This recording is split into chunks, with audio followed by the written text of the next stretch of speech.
So hey guys, welcome back to the channel. This is Shiladri और आज हम एक पॉडकास्ट कर रहे हैं जिसका टॉपिक है investing in early age. And आज मेरे साथ मेरे दोस्त है उत्तरुण, जो हमें गाइड करेंगे और हमारे सारे क्वेश्चंस का जवाब देंगे। So hi Uttarun, welcome to our channel. Hello, Shiladri. I'm glad to be in your channel and in your first podcast. I'm feeling very glad. हाँ, तो तुमको क्या लगता है कि इन्वेस्टिंग कितना इम्पोर्टेंट है अर्ली एज में? देखो, इन्वेस्टिंग एक ऐसा टॉपिक है जो हम लोगों के हाउस होल्ड में, मतलब इंडियन हाउस होल्ड में एक बहुत ही एक नेग्लेक्टेड सब्जेक्ट है।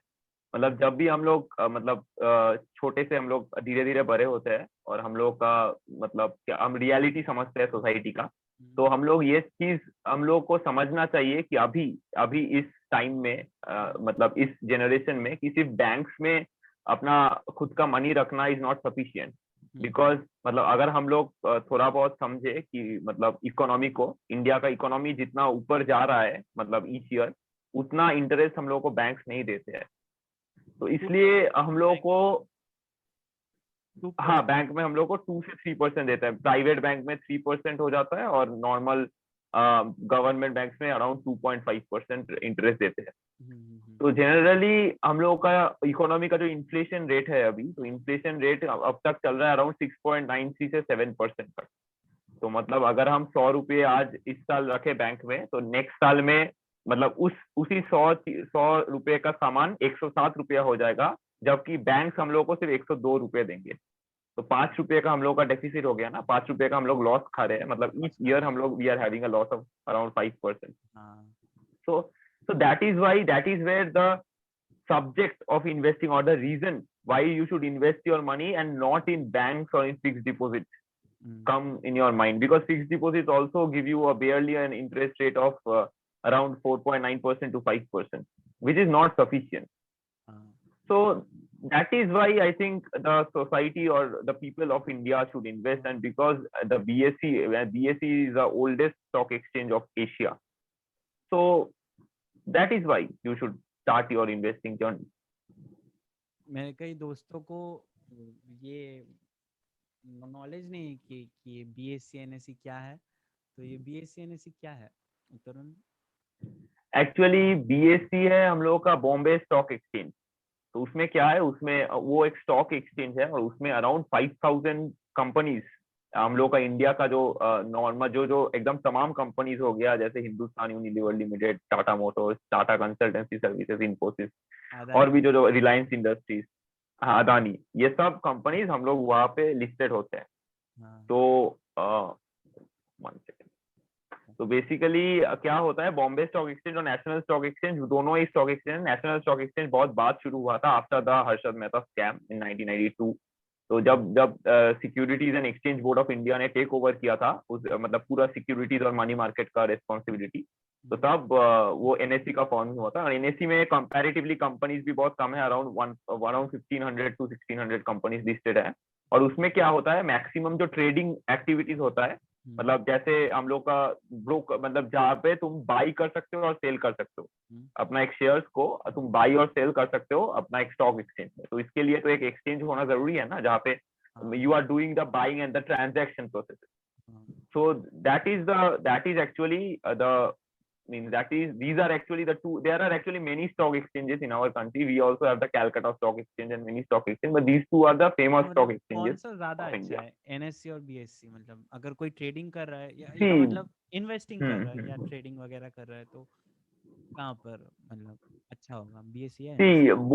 both means both is not, there are no such differences between these two stock exchanges. Both are famous, but if you tell me by reputation which is much better, then I would go for BSE only, because BSE is a much older stock exchange than NSE. NSE is a much newer one.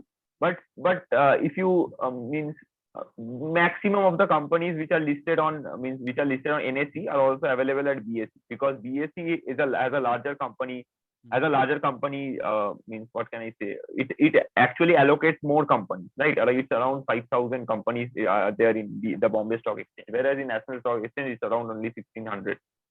So there are actually no means since I think 1800 the Bombay Stock Exchange is working. So that is why there is no such comparison between the two stock exchanges. Both function efficiently. Means you can purchase or you can do transactions from any of the two exchanges. It doesn't matter too much.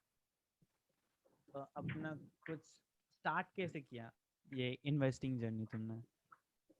अपना journey बताओ. See, about my investing journey, if I go if I go back a few years, then around class 11 के time में जब मैं science लेके पढ़ रहा था साउथ पॉइंट स्कूल में, साउथ पॉइंट हाई स्कूल में, तो तब मेरा एक्चुअली इंटरेस्ट हुआ था फाइनेंस के बारे में, स्टॉक मार्केट के बारे में. तो मैंने पहले रिच डैड पुअर डैड से स्टार्ट किया था. I started with rich dad poor dad and gradually then I started reading books like Investonomy by Pranjal Kamra and some other books about stock market. And then I realized after I gave my class 12th examination and my joint entrance examination, then after that I realized that the situation in this corona time, I had started investing only by that time, around 2020 December, around that time, when I had just completed my 18 years and I had just got my, because in our country till we get our PAN card or we cannot start our Demat account, right? So it is I totally disagree with this rule, but actually we are helpless in this also. We could have started investing much earlier, right? Like in the US market or in some European market. 16 years. Who? 16 से. Who? Warren Buffett. Warren Buffett started investing at the age of 11. He purchased his first stock at the age of 11. Yeah, 11. वहाँ का system pan card का नहीं है, मतलब कुछ अलग ही system है कि जब से चाहो मतलब. I think there are some different system. Exactly तो मैं नहीं बता सकता, लेकिन वहाँ पे मेरा भी जो दोस्त है वहाँ पे, वो लोग भी पहले से इन्वेस्टिंग स्टार्ट कर देते हैं. उन लोगों का जो इंडेक्स होता है नैस्डैक या फिर S&P 500, ये सब इंडेक्सेस जो होता है उसमें वो लोग इन्वेस्ट करना स्टार्ट कर देते हैं एट एन अर्ली एज, क्योंकि वहाँ पे जो बैंक का इंटरेस्ट रहता है वो और भी कम रहता है हम लोग का कंट्री से, लेकिन वहाँ का इन्फ्लेशन रेट भी वैसे ही कम है, तो बेसिकली एडजस्ट हो जाता है. सो मूविंग फॉरवर्ड, क्लास 12 के बाद मुझे ये समझ आया था कि मतलब ऐसा एक सिचुएशन आ गया है पूरा कंट्री में कि there is no guarantee that you will have a job after you complete your graduation or after, no matter whatsoever reputed or premier institute you study in, because even means I was a very active user of LinkedIn. Means मैंने LinkedIn use करना start किया था when I was in class 11. तो class 11 के time में, class 11 के last and में या क्लास 12 के फर्स्ट में आई स्टार्टेड यूजिंग LinkedIn. तो तब मैंने, जब कोरोना का टाइम था, तब मैंने एक चीज रियलाइज किया कि मतलब मैक्सिमम और से many, I have many of my who are from IIT or from IIM. तो वो लोग भी अपने स्टेटस में और वो लोग भी अपने पोस्ट में दिया है कि we are looking for job opportunities in this pandemic, we have lost our job. तो मतलब what I was made realized in my teenagers, I was made realized in my childhood years was like IIT and IIM are like the gods of the Indian society. थोड़ा voice का problem हो रहा है. Hello. हाँ. Hello. हाँ, now it's okay. Okay.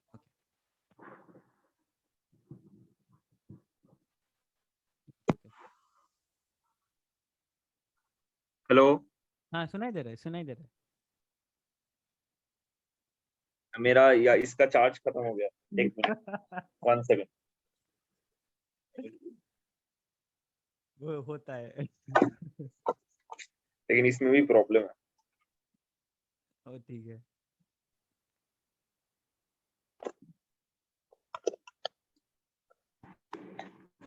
Hello.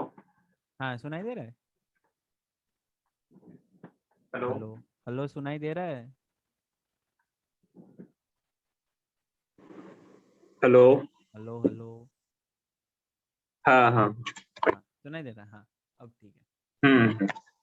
So what we were made to realize was that what I was made to realize I was in my childhood days was that if you have graduated from IITs and if you have graduated from IIMs, then you are at the top 1% or top 0.5% of the whole country.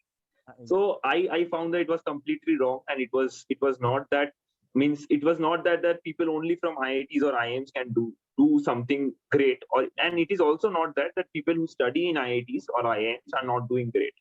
Yeah. So basically it totally depends upon you, because all the new age entrepreneurs, if you see, just by example I'm giving, the CEO of Oyo, Ritesh Agarwal, did not study at a university, or even he did not, even if he was admitted at a tier 3 college of the country. Then the Cred founder Kunal Shah was a graduate from Narsi Monji Institute of Management Studies. It is also not a premier. It is considered a good university, but not a premier university of the country.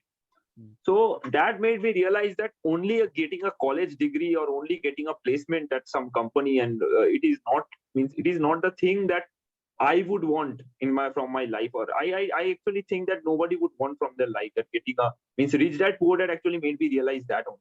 Rich Dad Poor Dad made me realize that you cannot, someone cannot define your worth. You cannot be put down by your paycheck, or you cannot be you cannot be like, that is not something which is of your worth.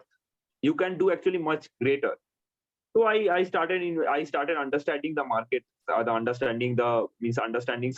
studied some fundamental concepts, like how can we fundamentally analyze that which stock is good, which stock is bad. So that was my first entry, and I would not say that I had not incurred losses in the market. Then that would be a very light, that would be a very बड़े loss खाए हैं. that would be a absolutely lie to tell to you. So I have incurred losses as well. I have incurred profits as well. So if you start entering the market with the mentality that you will gain from the very first day, then this is nothing. This is not something which is. Then you should gain more experience reading the theory, and you should not. Experience बंदा हो तो 10,000 को ही 20,000 बना देगा, लेकिन अगर अनएक्सपीरियंस हो तो 10,000 को 1,000 होने में ज्यादा देर नहीं होगी. 10,000 को भी 20,000 बनाने में करीब टाइम लगता है, कंसीडरिंग अराउंड, मतलब अगर वो 20% इंटरेस्ट में बढ़ रहा है, तो फिर भी अगर रूल ऑफ 72 हम लोग ले लें, तो वो बढ़ने में अराउंड 3.6 इयर्स लग जाता है. मतलब अराउंड 20% में अगर वो बढ़ रहा है, मतलब सो इट टेक्स टाइम. मतलब सब कुछ करने में टाइम लगता है. मतलब हम लोग अभी तो हम लोग 18-19 साल का सब we are 18 and 19 year olds, but हम लोगों का अभी तक एजुकेशन कंप्लीट नहीं हुआ है. We do not have a secured future, which we can say we do not have still a secured future. So 18-19 years हो गए हैं हम लोग, but still we do not have a secured future. So और stock market में हम लोग expect करते हैं कि one month में we will be getting double returns. वो जो डायलॉग है कि 21 दिन में पैसा डबल, तो या क्या जब भी मैं किसी से बात करता हूँ या स्टॉक मार्केट में या 21 दिन में पैसा डबल स्कीम है, पैसा लगाओ और पैसा डबल हो जाएगा, क्या ये सच है या एक मिथ है? Absolutely, this is not true, right? Because this is not possible. This is not possible, right? Means just take an example. हम लोग जब एजुकेशन के पीछे जब we are using up money for our education or our own education, does it give the exact same return? Because just taking an example, हम लोग का college में 50,000 रुपीज जा रहा है. After 4 years 50,000 देने के बाद, मतलब 50,000 देने के बाद पर ईयर अगर मैं बोलूँ तो अराउंड 2 लाख रुपीज लग रहा है 4 years के लिए. तो 2 लाख रुपीज देने के बाद शायद हम लोगों को कोई 2 लाख रुपीज का जॉब देगा. Just take an example. तो 4 years के बाद we are getting an exact same return. Means 2 lakh रुपए खर्च किया, 2 लाख रुपए मिला. और स्टॉक पे तुमको लग रहा है कि तुम आज 2 लाख रुपए दोगे, तुमको कल 4 लाख रुपए मिल जाएगा, right? That is absolutely that is absolutely not true. So I would rather say that you should go by the rule of 72. Rule of 72 is an accurate one, which is that the time period by which your money will be double is actually 72 divided by the rate of interest you can earn from that particular. Suppose I'm just taking whatever your amount of money is. Suppose it earns 20% interest. Suppose taking that you do very good research on your stocks and you earn 20% interest on your portfolio. Then divide 72 by 20, which you will get 3.6 years. So it will take approximately 3.6 years to double your money, whichever you have, whatever amount you have put into the market. So this is actually a more relevant formula for rather than 21 दिन में पैसा double, because it does not happen actually. तो मतलब एकदम भी ये नहीं होता है.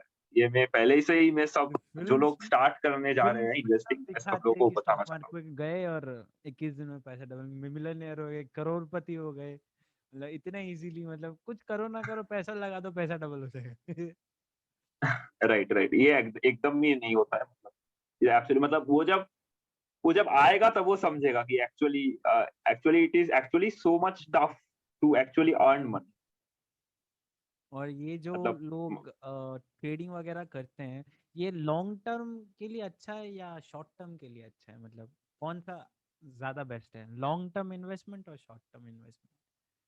देखो, अगर तुम मुझे पर्सनली पूछो कि लॉन्ग टर्म इन्वेस्टमेंट ज्यादा अच्छा है या शॉर्ट टर्म इन्वेस्टमेंट, तो फिर मैं बोलूंगा कि लॉन्ग टर्म इन्वेस्टमेंट ज्यादा अच्छा है। लॉन्ग टर्म इन्वेस्टमेंट क्यों ज्यादा अच्छा है मेरे लिए? क्योंकि मैं अभी 19 ईयर्स का हूँ। सो अभी मेरे लिए, अभी मैं actually I have the capability to take the risk. अब कोई अगर 60 इयर्स में, 65 इयर्स में, 70 इयर्स में अगर इन्वेस्टिंग कर रहा है, सो उसके लिए इट लाइक लॉन्ग टर्म के लिए, अगर अगर उनको लगे कि मैं इतना दिन तो जीऊंगा ही नहीं, तो मेरा इतना दिन तक रख के क्या होगा पैसा, तो उसके लिए फिर शॉर्ट टर्म कर सकते हैं। नाउ जनरली लॉन्ग टर्म का मतलब क्या है? लॉन्ग टर्म का मतलब क्या है कि 5 इयर्स से ज्यादा अगर तुम रख सकते हो अपने मनी को, so it is generally considered as long term. 3 to 5 years. 3 years से पहले अगर तुम, मतलब वो उसको स्क्वायर ऑफ कर देते हो या सेल कर देते हो, तो उसका मतलब है कि you are it is a short term kind of short term investment. So generally short term investments are good for means are riskier allocations like small caps, mid caps. Long term के लिए you can go for blue chips and some other allocation. तो ये जो mutual fund है, ये क्या है actually? Mutual funds actually is like a basket of many stocks. हाँ। मतलब जस्ट टेकिंग एन एग्जांपल, हम लोग शायद तुमको टाटा कंसल्टेंसी सर्विसेज का तुमको बहुत अच्छा लगता है वो कंपनी, बहुत अच्छा है वो, सिस्टम में, सॉफ्टवेयर बहुत अच्छा है, और तुम उसमें इन्वेस्ट करना चाहते हो। लेकिन तुम क्या देख रहे हो कि टाटा कंसल्टेंसी सर्विसेज में अगर तुम आप इन्वेस्ट करोगे तो वो बहुत ओवर वैल्यूड है। थोड़े दिन में ही the shares can go down, मतलब you can earn a negative return, लेकिन तुमको इन्वेस्ट भी करना है। तो अब तुम क्या करते हो, तुमको टाटा कंसल्टेंसी भी चाहिए और तुम उतना रिस्क भी नहीं लेना चाहते, तो तब तुम क्या करोगे? तुम एक म्यूचुअल फंड ढूंढोगे जिसका एलोकेशन में टाटा कंसल्टेंसी सर्विसेज है। शायद मैं अगर देखूं, there are many mutual fund houses as well. तो उसमें क्या होता है, उसमें तुम ऐसा एक म्यूचुअल फंड लो जहां पे टाटा कंसल्टेंसी सर्विसेज के साथ भी और भी 49 to 50 स्टॉक्स उस मतलब म्यूचुअल फंड के अंदर में है। तो इसमें क्या होगा, इसमें तुम टीसीएस में इन्वेस्ट भी कर पाओगे, और अगर बाई चांस थोड़े दिन बाद अगर टीसीएस का शेयर गिर भी जाता है, तो बाकी जो 49 स्टॉक्स होता है, तो बाकी 49 स्टॉक्स उसको रिकवर भी कर सकते हैं। यही म्यूचुअल फंड का मतलब सबसे मोस्ट इंपॉर्टेंट एडवांटेज है कि अब अगर तुम एक पर्टिकुलर शेयर में, अगर तुम एक पर्टिकुलर शेयर में इन्वेस्ट करते हो, तो अगर वो शेयर किसी दिन भी गिर भी सकता है, तो तब तुम्हारे पास कुछ मीन्स तुम्हारे पास कुछ करने का नहीं होगा। लेकिन म्यूचुअल फंड में क्या होगा, म्यूचुअल फंड में देयर आर 50 स्टॉक्स, तुम सेम ही पैसा दोगे, शायद तुम 5,000 रुपीज ही दे रहे हो या तुम 1,000 रुपीज ही दे रहे हो, तुमको सेम पैसा देना है। लेकिन वो उसमें क्या होगा, उसमें वो सेम तुम्हारा जो 1,000 रुपीज है या फिर 5,000 रुपीज है, वो इक्वली एलोकेट हो जाएगा इन परसेंटेजेस, लाइक 10% चला गया एक शेयर में, 9% चला गया और एक शेयर में, 5% चला गया और एक शेयर में। तो इसमें क्या होगा, इसमें अगर थोड़े फ्यूचर में अगर एक स्टॉक बहुत खराब भी परफॉर्म करे, तो बाकी जो स्टॉक्स है वो उसका मतलब वो उसका परफॉर्मेंस बैलेंस कर देगा, वो प्रॉफिट में चला जाके उसका परफॉर्मेंस बैलेंस करता है। तो that is the main reason why mutual funds are considered good as well.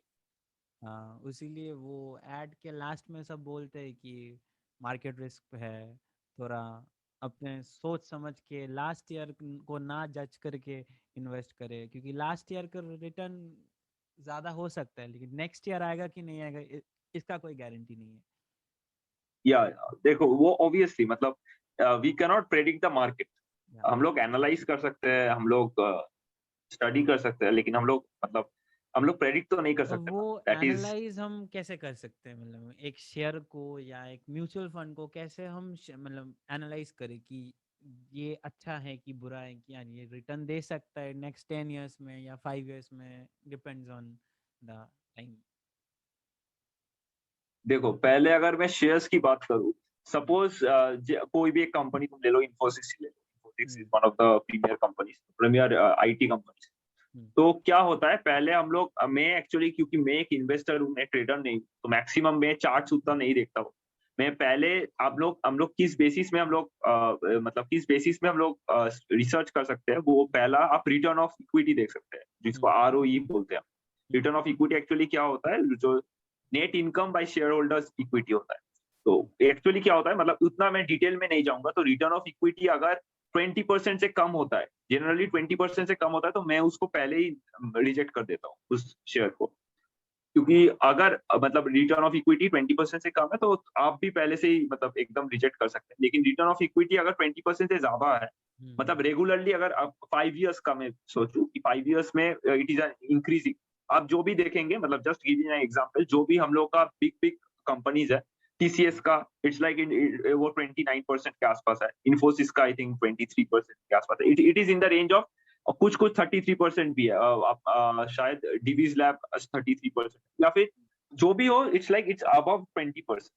सो हम लोग का जब हम लोग रिसर्च करते हैं, तो हम लोग को मैक्सिमम देखना है कि 5 इयर्स में वो 20% से ऊपर है और वो इंक्रीजिंग रहे। अगर डिक्रीजिंग हो जाएगा रिटर्न ऑफ इक्विटी, तो उसका मतलब कि वो 20 से डिप भी हो सकता है, तो उसका मतलब दैट इसका पोटेंशियल एक लॉस भी हो सकता है। सेकंड और एक फैक्टर जो है, हम लोग को डिविडेंड रेशियो चेक करना पड़ता है कि डिविडेंड्स कैसा दे रहा है कंपनी, जैसे एशियन पेंट्स का डिविडेंड। एक्चुअली ये डिविडेंड और एक डिविडेंड एक्चुअली क्या होता है, बोलो बोलो बोलो। डिविडेंड एक्चुअली क्या होता है, कंपनी का जो प्रॉफिट जनरेट होता है, उसका एक पार्ट, क्योंकि हम लोग एक शेयर होल्डर है कंपनी का, उसका एक पार्ट हम लोग को दिया जाता है एनुअल फ्रॉम दैट कंपनी।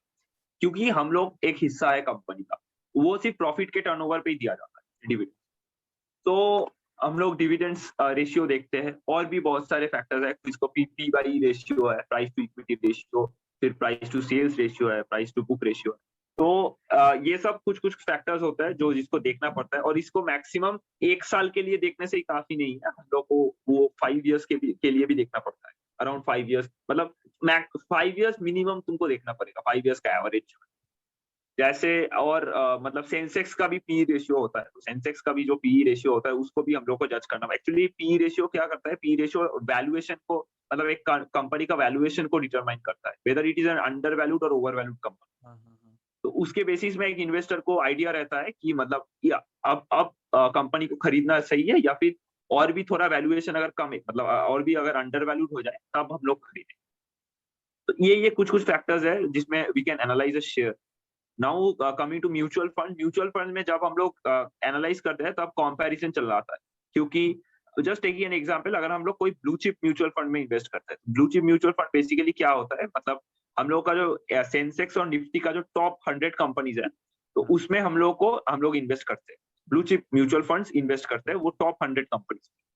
तो अभी हम लोग का मार्केट में जो अच्छे ब्लू चिप म्यूचुअल फंड है, यार मतलब मैं उस दिन देख रहा था, Canara Robeco is a good mutual fund, Mirae asset is a good mutual fund, और Axis blue chip is a good mutual fund.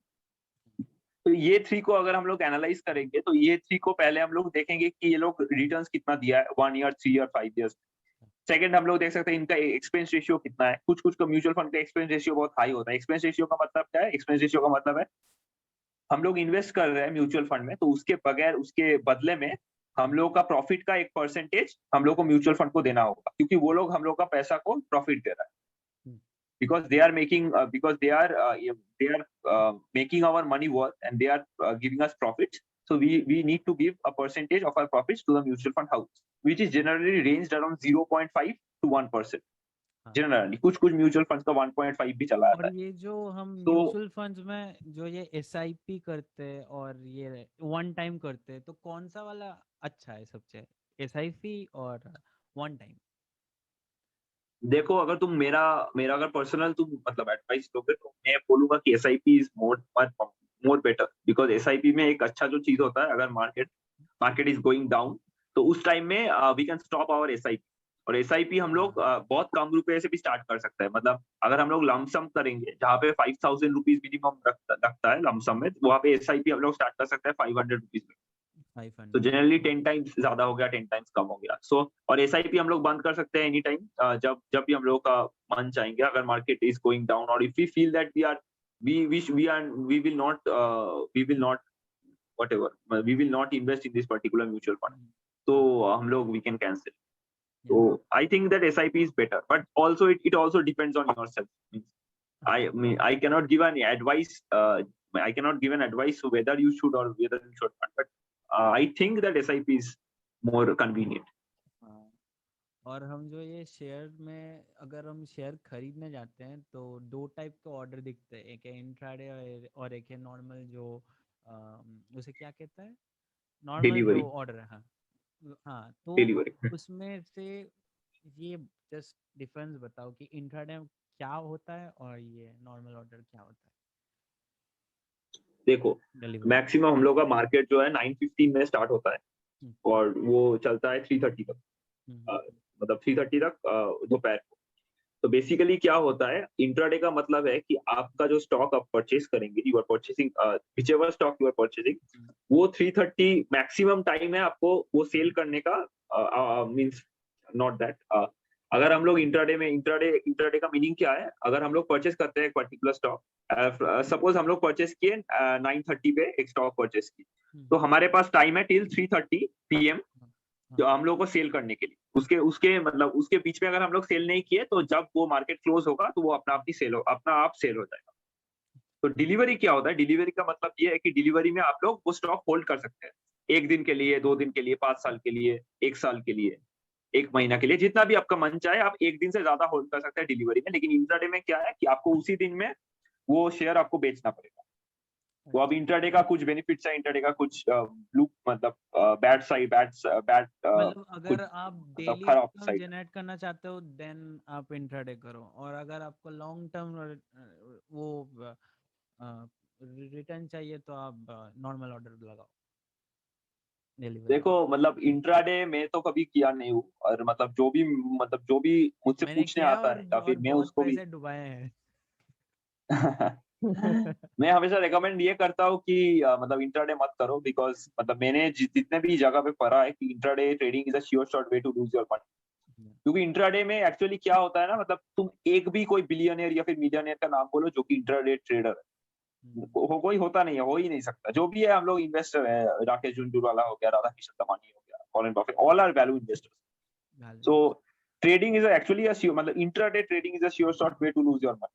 मतलब ये मैंने बहुत जगह पे पढ़ाई किया है, और ये इसका रीजन भी है क्योंकि मतलब नहीं होता है, मतलब तुम एक दिन में एक स्टॉक अप जाएगा या डाउन जाएगा वो तुम कैलकुलेट नहीं कर सकते, वो कोई भी कैलकुलेट नहीं कर सकता। अगर तुम्हारे पास वो तुम कैंडल स्टिक पैटर्न जितना भी अच्छा तुम एनालाइज करो, जो भी नो, तुम्हारे पास मुझे मतलब ये टूल्स हो। हाँ, वो आजकल जो ये टिप देते हैं ना कि ये टेलीग्राम में ये वाला शेयर खरीदो, वो लोग कैसे एनालाइज करते हैं? मतलब क्या उनके पास कोई सॉफ्टवेयर है या कुछ भी, या मतलब कैसे एनालाइज करते हैं कि ये खरीदो, देखो यहाँ पर देखो भाई, यहाँ पर सेल, यहाँ पर भाई, यहाँ पर सेल, यहाँ पर भाई, यहाँ पर सेल, उनको कैसे मतलब कैसे करते देखो मैं तुमको एक रियलिटी बताता हूँ, this is the very dark reality of our country. क्या होता है ना, टेलीग्राम में जो लोग फ्री टिप्स देते हैं, हाँ। Just taking an example, okay, take an example of 5,000 people, ठीक है, 5,000 पीपल का तुम एग्जांपल लो, 5,000 पीपल है जो उस टेलीग्राम ग्रुप का जो मतलब चैनल है उसे सब्सक्राइब है, ओके। उसमें से 4,000 लोग ऐसे हैं जो उनका फ्री सब्सक्राइबर्स है, जो उनका मतलब जो सिर्फ उनका यूट्यूब चैनल सब्सक्राइब किया और टेलीग्राम चैनल में मतलब टेलीग्राम चैनल में उसको मतलब एंट्री दे दिया गया फ्री में। और 1,000 लोग ऐसे हैं जो उसका पेड सब्सक्राइबर्स है, जो एक प्रीमियम अमाउंट उनको देते हैं और बोलते हैं कि मुझे स्टॉक टिप्स दो, ओके, ठीक है। तो अब क्या होता है, सपोज तुमको मतलब 9:30 में एक दिन वो जो टेलीग्राम ग्रुप में वो लोग बोलते हैं कि आज टीसीएस का शेयर बहुत अच्छा जाएगा, सब लोग टीसीएस खरीदो, टीसीएस का शेयर बहुत अच्छा जाएगा, ठीक है। वो उस टेलीग्राम ग्रुप को भी बताया कि मुझे सब लोग टीसीएस का शेयर खरीदो, और वो जो उसका जो प्राइवेट जो प्रीमियम जो 1,000 लोग का जो ग्रुप है व्हाट्सएप में, उसमें भी वो लोग बताया कि आप शेयर खरीदते जाओ टीसीएस का, ठीक है। लेकिन अब क्या होगा, अब जब वो 5,000 लोग जब वो इतना बड़ा वॉल्यूम में जब टीसीएस का शेयर खरीदेंगे तो टीसीएस का राइज होना स्टार्ट होगा प्राइस में। तो वो जब राइज होना स्टार्ट होगा, वो टेलीग्राम ग्रुप पे कुछ नहीं बताएंगे, वो उसका जो व्हाट्सएप ग्रुप है उसमें वो बोलेंगे कि नाउ सब जितना भी आपने परचेस किए हो, मतलब जितना भी आपने वो शेयर्स परचेस किए हो सबको स्क्वायर ऑफ कर दो। अरे तो अब क्या होगा, अचानक से गिनना शुरू। अब क्या होगा, अब जिन लोगों ने उसका प्रीमियम सब्सक्राइबर्स था, वो लोग तो अपना प्रॉफिट बना लिए, हाँ एकदम। वो लोग अपने प्रॉफिट बना लिए सब, जब प्राइस जब उठ गया, जब इन्फ्लेट मतलब प्राइस जब इतना बढ़ गया तो तब वो लोग ने सेल किया, तो उन लोगों ने प्रॉफिट मिल गया। अब क्या हुआ, अचानक से जब वो गिरने शुरू हुआ तो इन लोगों को ने जिन जिन लोगों ने वो टेलीग्राम ग्रुप में ज्वाइन किया था उन लोगों का लॉस होना स्टार्ट हो गया, राइट। तो बेसिकली यही यही एक डार्क रियलिटी है जो मतलब actually this is a very मतलब मैंने उस दिन पढ़ा भी था इसके बारे में बहुत कुछ, तो यही एक्चुअली जनरली होता है। और मैं एक चीज मतलब बोलो मैं एक चीज मतलब जो रेकमेंड करता हूँ हाईली, सब मेरे जो भी फ्रेंड्स है यहाँ पे जो लोग अपना जर्नी स्टार्ट करना चाहता है, कि मतलब never take the help of any broker. मैं मतलब तुम खुद ही एक ब्रोकर से बहुत ज्यादा पढ़े लिखे हुए, मतलब तुम ब्रोकर से बहुत ज्यादा कुछ कर सकते हो। Don't never take the help of a broker, क्योंकि एक ब्रोकर का काम होता है कि वो तुमसे कैसे मैक्सिमम ट्रेड्स करवाए और उससे उसका कमीशन। हाँ, कमीशन है। तो बेसिकली हाँ, तो उससे ब्रोकर का फायदा है। तो कभी भी अगर ब्रोकर तुमको बोले कि ज्यादा ज्यादा खरीदो ज्यादा बेचो, तो तुम एक बार ब्रोकर को बोलना कि इतना ही अगर ज्यादा खरीदेंगे इतना ही ज्यादा ज्यादा बेचेंगे, तो ये तो आप भी कर सकते हो, आप मुझे क्यों करने के लिए बोल रहे हो। सो ये एक्चुअली एक डार्क रियलिटी है, मतलब जो मैं बताया ये होता भी है, मतलब जनरली ये पेड सब्सक्राइबर और जो फ्री सब्सक्राइबर का ग्रुप है इसमें वेरी वेरी कॉमन है। तो इसलिए मैं एकदम हाईली रेकमेंड करता हूँ कि मतलब कभी भी किसी भी मतलब उससे बहुत अच्छा है कि डिजिटल ब्रोकर से तुम करो, मतलब जैसे हम लोग का एप्स है कुछ, उससे एप्स खरीद के तुम खुद से एनालाइज करके तुम खुद से इन्वेस्ट करो। अगर उससे भी मतलब उससे भी अगर प्रॉब्लम हो रहा है किसी का इन्वेस्ट करने में, तो बहुत सारा मतलब ऐसे भी जगह है जैसे इक्विटी ट्रेडेड फंड्स हो गया, ईटीएफ, म्यूचुअल फंड हो गया, उससे भी तुम स्टार्ट कर सकते हो, लेकिन ब्रोकर का कभी एडवाइस मत दो। वो कौन सा ब्रोकर, मतलब अगर किसी को इन्वेस्टिंग करना है तो आजकल तो आईपीएल चल रहा है, आईपीएल के हर ओवर के बाद एक एक ऐड आता है, ग्रो, कभी अप स्टॉक्स या जीरोधा। तो इन तीनों में कौन सा बेस्ट होगा अगर कोई स्टार्टिंग करेगा, जिसमें चार्जेस कम होंगे, थोड़ा अच्छा होगा, रिलायबल होगा? क्योंकि ऐप में अगर तुम ट्रेडिंग या कुछ भी कर रहे हो वहां पर अगर इतने ग्लिच है, इतना प्रॉब्लम है, क्योंकि मैं पर्सनली ग्रो यूज करता हूँ, ग्रो में सबको पता है कितना प्रॉब्लम होता है, स्पेशली इंट्राडे करो या कुछ भी करो, इतना ग्लिच है ऐप में, मतलब मेंटेनेंस कुछ है ही नहीं। एंड उसके लिए आई शिफ्ट टू जीरोधा सून। सो तुम बोलो कि कौन सा ब्रोकर अच्छा होगा किसी के लिए? देखो मैं पर्सनली रिसेंटली जीरोधा में शिफ्ट हुआ हूँ, और मैं तुम इससे भी? पहले भी मैं ग्रो में ही यूज करता था। सो ग्रो में एक्चुअली जो इंटरफेस है म्यूचुअल फंड्स का, जो इंटरफेस है म्यूचुअल फंड्स का इंटरफेस बहुत सही है, मतलब इट इज ओके, माने इट इज गुड। हाँ, तो म्यूचुअल अगर कोई इन्वेस्टर अगर स्टार्ट करना चाहता है और वो म्यूचुअल फंड से स्टार्ट करना चाहता है, तो उसके लिए ही और she can start with Groww, there is no problem. लेकिन क्या होता है, जो ग्रो का जो स्टॉक का इंटरफेस है, जैसे इंट्राडे हो गया, फ्यूचर्स एंड ऑप्शंस हो गया, और भी बहुत सारा फ्यूचर ऑप्शन कमोडिटीज हो गया, ये सब। फीचर है ही नहीं यहाँ पर, यहाँ पर वो अपडेट आया हाँ नहीं हाँ, है। फ्यूचर्स एंड वो ऑप्शन हम नहीं, 1.5 साल से कमोडिटीज का भी। अपडेट दिखा रहे हैं कि आएंगे आएंगे आएंगे, नहीं आया अभी तक, नहीं है। सो कमोडिटीज का भी शायद नहीं है। तो Yeah. इस ये सब के लिए अगर आपको ट्रेड करना है तो you can go to Zerodha और अपस्टॉक्स पे, वहाँ पे इंटरफेस मतलब बहुत ज्यादा है। और मुझे जब जो लगता है कि ग्रो में एक चीज जो अच्छा है कि वो मतलब ज्यादा पॉकेट फ्रेंडली होता है, कि उसमें demat account free of charges खोल दिया जाता है, लेकिन जीरोधा में आपको पे करना पड़ता है अराउंड 300। बट स्टिल जीरोधा का इंटरफेस वन जैसा टाइम, है वन वो it time. Is one time, हाँ वन टाइम।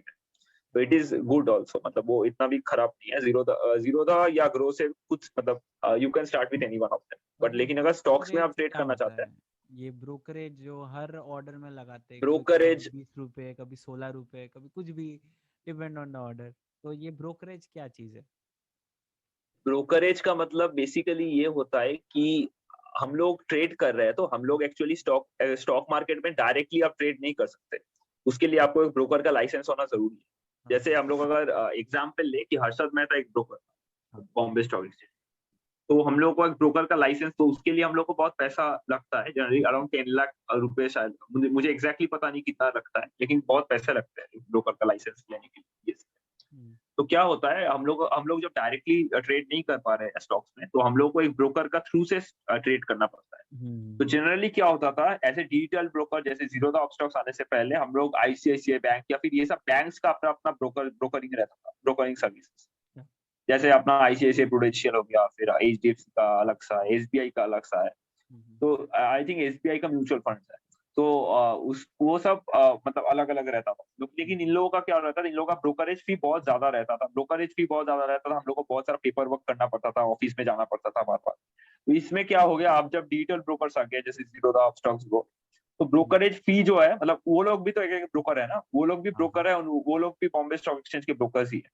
लेकिन वो इसमें आसान क्या हो रहा है, ये हम लोग घर से ही कर पा रहे हैं, हम लोग को कहीं जाना नहीं पड़ रहा है। ये मतलब हम लोग, ये मतलब बहुत इजी हो गया है, मतलब एमएच, मतलब जो लोग स्टार्ट कर रहे हैं उन लोग। तो मतलब हर ट्रांजैक्शन में जो भी हम लोग ट्रांजैक्शन कर रहे हैं, मतलब buying and selling, actually buying के लिए तो कोई ट्रांजैक्शन नहीं है, सेलिंग के टाइम में ट्रांजैक्शन लग रहे हैं। तो गवर्नमेंट को हम लोग को थोड़ा पैसा देना पड़ता है, थोड़ा पैसा ब्रोकरेज को देना पड़ता है, थोड़ा पैसा हम लोगों को सीडीएसएल को देना पड़ता है, जो लोग सेंट्रल डिपोजिटरी सर्विसेज लिमिटेड जो है, जो लोग हम लोग का जो डिपॉजिट्स है, मतलब स्टॉक का जो डिपॉजिट वो लोग रखते हैं, उन लोगों को थोड़ा करके ब्रोकरेज देना पड़ता है। ब्रोकर्स का एक ब्रोकरेज रहता है डिफरेंट, तो वो अमाउंट कैलकुलेट होकर एक सर्टेन अमाउंट रहता है, जितना भी आपने प्रॉफिट कमाया है उसके ऊपर, या फिर अगर आप लॉस कमाया तो उसके ऊपर भी। तो यही बेसिकली एक मतलब ब्रोकरेज का मीनिंग है। और ये शेयर मार्केट में तो बहुत सारे स्कैम्स हुए हैं, तो इन स्कैम्स के बारे में क्या क्या नॉलेज है तुम्हारे पास? ये तो हर्षद मेहता स्कैम्स स्कैम जो भी बोलो हुए या हैं, केतन पारेख स्कैम बोलो, कुछ भी। देखो स्कैम्स के बारे में मैं तो जब तब मैंने actually I was not even born, Ketan Parekh scam जब हुआ था उसी साल में मैं पैदा हुआ था, अराउंड 2001 में शायद हुआ था।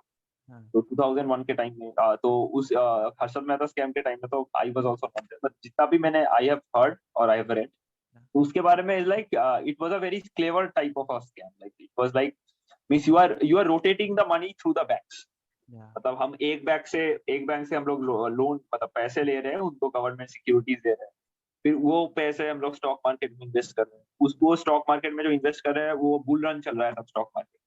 अब क्या होता है, जब वो बैंक को जब पैसा चाहिए तो मैं और एक बैंक से क्या कर रहा हूँ, और एक बैंक से पैसा ले रहा हूँ, फिर गवर्नमेंट सिक्योरिटीज उनको दे रहा हूँ। हाँ, जाली जाली बैंक रिसीप्ट जिसको बोलते हैं, पीआर बैंक रिसीप्ट बोलते हैं।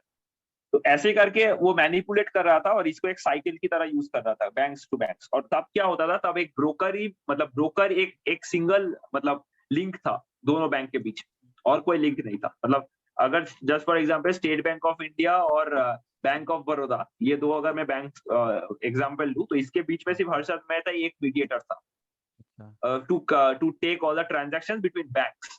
अच्छा तो उसके लिए क्या होता था, तो बैंक्स उसको ट्रस्ट करता था, जैसे स्टेट बैंक भी ट्रस्ट करता था उसको, और बैंक ऑफ बड़ौदा भी उसको ट्रस्ट करता था। तो तब क्या होता था, ये इसको सिक्योरिटीज दे देता था, गवर्नमेंट सिक्योरिटीज, और ये इनको वो पैसा दे देता था। तो वो पैसे वो स्टॉक मार्केट में यूज करता था मैनिपुलेट। और आई थिंक तब 14 डेज का एक पीरियड रहता था to settle your money, 14 days में के बीच में आपको सेटल करना अभी पड़ता वो था योर सेटलमेंट मनी। पीरियड क्या, मतलब अगर कोई स्टॉक सेल करता है वो T+1 या T+2, ये जो रूल है ये क्या है एक्चुअली? एक्चुअली स्टॉक सेल करने के बाद वो दो दिन रखते हैं अपना, तुम्हारा जो स्टॉक है वो उसके वहां पे रखते हैं। तो 2 दिन इसलिए रखते हैं, तुम देखोगे कि अगर हम सीरोदा का इंटरफेस देखेंगे तो 2 दिन तुमको जब रखते हैं, तो वो तभी तक तुम्हारा जो चार्जेस वगैरह काटते नहीं तुम्हारे वहां से। हम्म चार्जेस वगैरह जब वो काट लेंगे, तब तब तुम 2 दिन के बाद यू कैन विथड्रॉ दैट।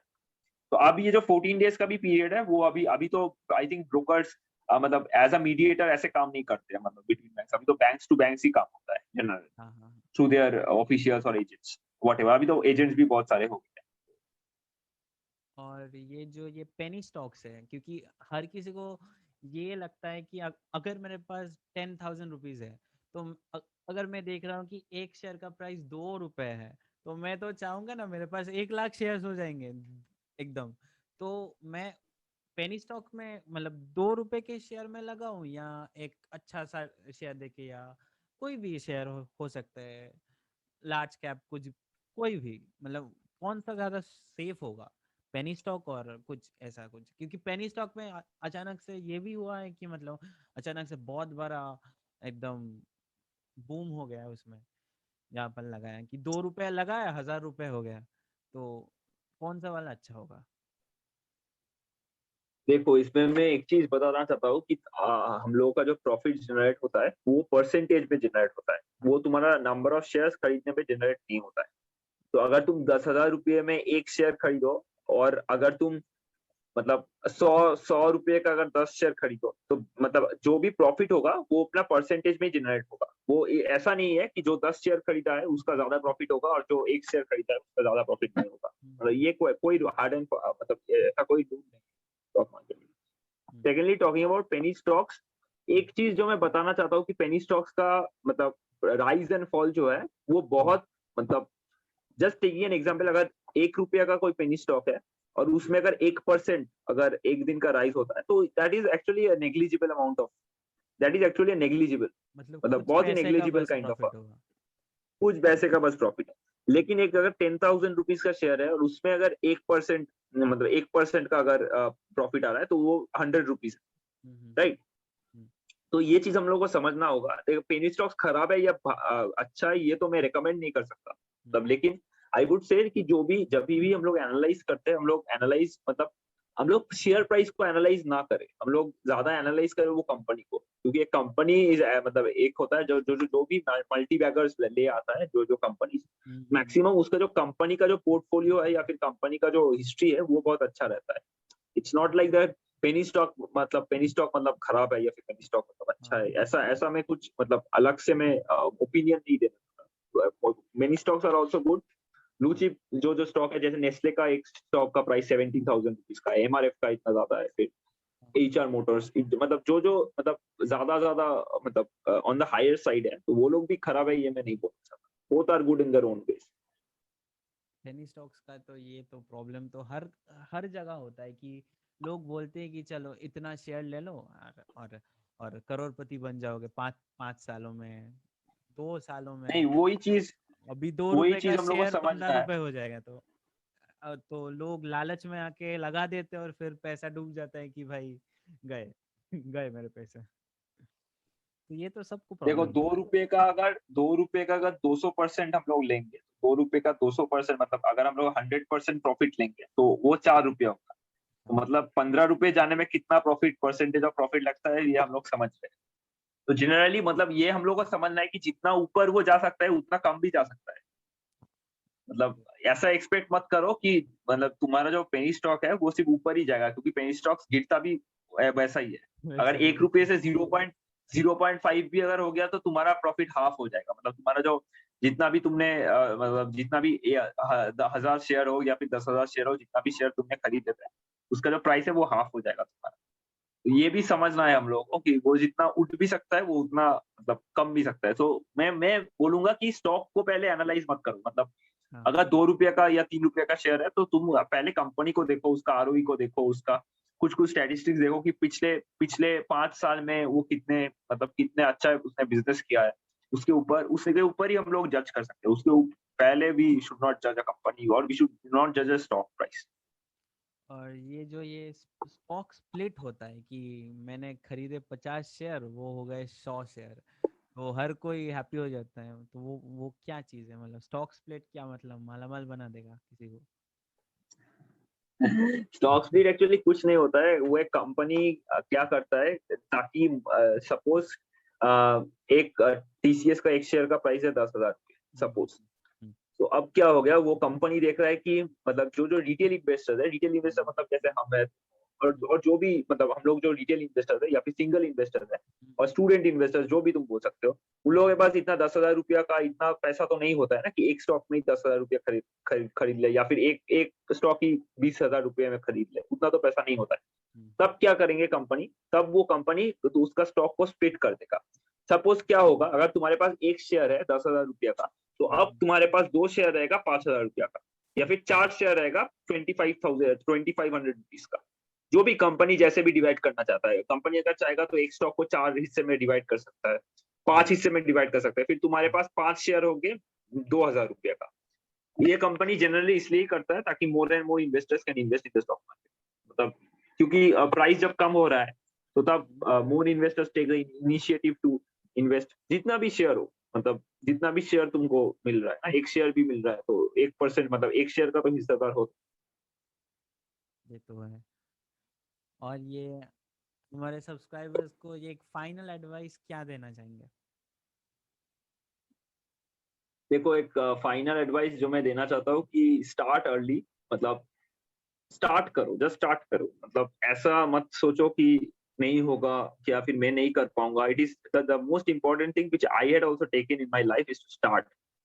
और अगर तुम स्टार्ट नहीं करोगे ना, आज आज अगर तुम स्टार्ट नहीं करोगे तो या फिर तुमको 1 साल बाद 2 साल बाद तुम स्टार्ट करोगे, तब तुम मतलब तब then you will be at the back seat. आज अगर तुम स्टार्ट किया होता तो आज तुम बहुत कुछ सीख सकते थे, या फिर you could have learned a lot of things. मैंने भी कितना लेट में स्टार्ट किया, मतलब मुझे भी कभी कभी लगता है कि मतलब जो लोग अमेरिका में, मेरा जो फ्रेंड है, या फिर और भी अदर जगह में जो लोग मतलब अदर कंट्री, वो लोग और भी आगे आगे स्टार्ट करते हैं इन्वेस्टिंग करने। तो मैं वो नहीं कर पाता था क्योंकि हम लोग का कंट्री का रूल्स है वैसा। तो जस्ट स्टार्ट करो। और मैं जो बोलूंगा कि ब्रोकर का एडवाइस मत लो। तुमको अगर पहले अगर मतलब डाउट है कि तुम कहाँ पे इन्वेस्ट करना चाहते हो, या फिर तुम फिर शीलाद्री से कांटेक्ट कर सकते हो। शीलाद्री बहुत अच्छा मतलब हेल्प करेगा तुमको। सो उसके बारे में, या फिर तुम मुझे भी कांटेक्ट कर सकते हो एनी टाइम। शीलाद्री के पास मेरा नंबर भी है। जस्ट स्टार्ट करो मतलब। और मतलब ऐसा नहीं है कि तुम उसको मतलब you will lose all the money, और ऐसा ऐसा कुछ नहीं है। मतलब बहुत बहुत खराब, मतलब जो भी मतलब क्या बोलूं मैं, बहुत खराब खराब बातें हैं स्टॉक मार्केट के बारे में।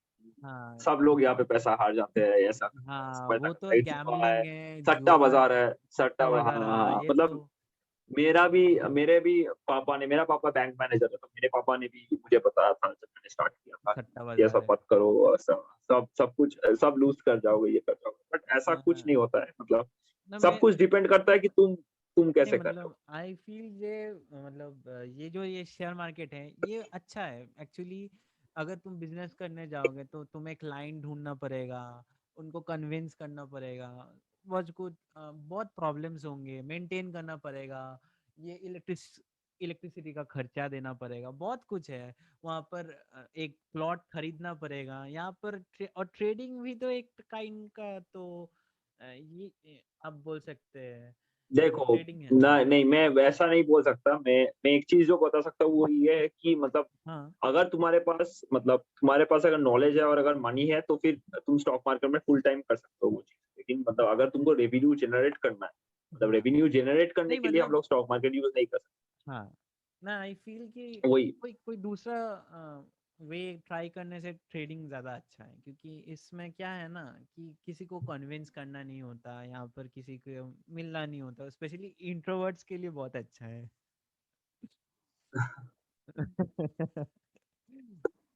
देखो तो मतलब ये इंट्रोवर्ट्स को टोटली अगर मतलब किसी, हाँ, अगर तुम्हारे पास पैसा है और तुम इंट्रोवर्ट हो तो आ जाओ स्टॉक मार्केट में, कहीं मतलब जाना नहीं पैसे भी होगा। होना इज लाइक, पैसा भी होना इज नॉट लाइक मतलब ये एक्चुअली ऐसा टाइप का बात हो गया कि बहुत इजी है। मतलब एकदम इजी नहीं है, बहुत काम। क्योंकि एक बार अगर लॉस हो जाता है तो तब तब पूरा समझ में आता सॉलिड है कि लॉस हो एक्चुअली, जाता है। हाँ तब समझ में आता है कि एक्चुअली क्या हुआ है। तो वैसा जब नहीं वो, मतलब मैं हाँ, बोलूंगा। एक बार हजार मतलब मैं रुपए जो का बोलूंगा प्रॉफिट आया, वो हाँ, एक बार 1000 रुपए का प्रॉफिट आया, फिर वो 1000 रुपए फिर से डाल दिया कि 1000 आ गया, चलो और 1000 डालते तो अभी 2000 हो जाएगा, वो पूरा 1000 भी गया, उससे ज्यादा लॉस हो गया। वैसा मतलब ऐसा मेंटालिटी में अगर किया जाए तो मतलब ये चीज मतलब एकदम नहीं वो मतलब सब वैसा मेंटालिटी में नहीं हाँ मतलब। स्टार्टिंग में सब वो मिस्टेक करते हैं कि चलो 1000 और दे देते हैं, और 1000 दे देते हैं, और 1000 दे देते, वो 1000 करते करते तुम खुद कितना लॉस खा जाओगे तुम्हें पता भी नहीं चलेगा। बाद में पता चलेगा राइट अरे राइट यार क्यों किया यार, मेरा ही पैसा था डूब गया। और ये लालच तो बहुत, यहाँ पर तो शेयर मार्केट में तो लालच सबको हो जाती है कि चलो। और ये होता है ना कि एक शेयर खरीदने के बाद लगता है नहीं इसको खरीदना चाहिए था, कभी लगता है उसको खरीदना चाहिए था, नहीं नहीं ये वाला share. Anyways it was nice talking to you, and चलो इस वीडियो को यही खत्म करते हैं। उम्मीद है हम और वीडियोस बनाएंगे एक साथ, और डीप जाएंगे इस टॉपिक पे। और मैं thank you very Karan much का, Shiladri, it was nice talking to you. हाँ, और इसका इंस्टाग्राम लिंक मैं नीचे दे देता हूँ, सब जाके इसे फॉलो कर लेना। Thank you everyone, it was nice talking to everyone. Okay, bye. Tata Tata.